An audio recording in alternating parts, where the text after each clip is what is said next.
What up YouTube, this is Lugas here, and welcome to this video. I'm just going to come out and say it. This particular commentary is highly subjective and could be classed as a bit of a rant, so feel free to call me out in the comments and let me know what you think down below once you've seen the entirety of this particular video. The topic in question then is the constant calls from players to nerf weapons, to change weapons really early on in a game's life cycle. This is a phenomenon that's been happening a lot recently with recent first-person shooters, and quite frankly, it's starting to get to the point where I just think it's absolutely and utterly stupid. Very early on, people are calling for weapons to be nerfed, and I just don't think that's the right way to go about it. Now, I fully understand there is a need to provide enjoyable gameplay through reliable and consistent gunplay in first-person shooters, and without a doubt, that's half the battle when developing said shooters. Nothing is more frustrating than getting insta-gibbed when popping up from around cover or turning that blind bend. However, like I've already said, I would never be in favour of people calling for the tweaking or amending of a particular weapon just because it's a little bit better than any other weapon in that class. The cringeworthy term OP or overpowered just gets banded around a bit too much, particularly early on in a game's life cycle. Time and time again in community forums I see post after post from players who cry for weapons to be nerfed just because they keep getting killed with it. It never occurs to the player that perhaps they're the ones at fault. Coming to a new game in a series or switching from one franchise to another, players need to accept that they may not be MLG first time out, and to instantly assume weapons being used against them are the problem is just plain stupid.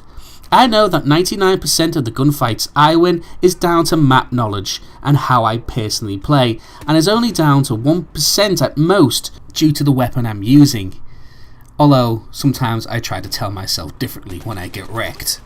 Now don't get me wrong, I'm all for weapons balancing in games, but for me the best one comes with natural progression, with the release of new content.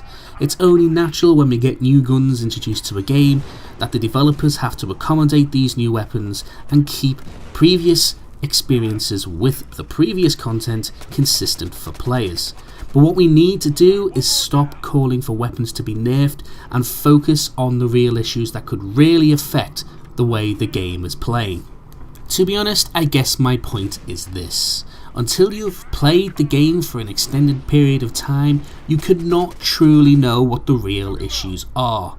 Play with the gun that you think is overpowered. See how it works once you know the maps, once you know what the objectives are, where everything's placed, and then call for changes. For me, it's just plain stupid after only playing 2 or 3 hours to go onto a forum and say this gun needs a nerf.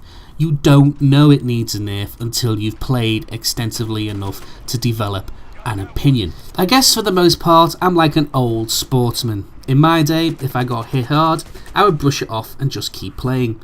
The same applies to gaming. We are just pampered now, and instead of accepting that one gun may be a little bit better than the other, as we had to do in the past with games like Counter-Strike and the original Call of Duties, players just bitch, call the game out and throw the baby out with the bathwater, instead of perhaps thinking they need to get better at the game. Ultimately, we need to stop calling for nerfs, at least until we know what the hell we're talking about. Well, there you have it, guys and gals. There's the end of this particular commentary. As always, please feel free to give it a like, give it a comment, give it a dislike if you choose to do so.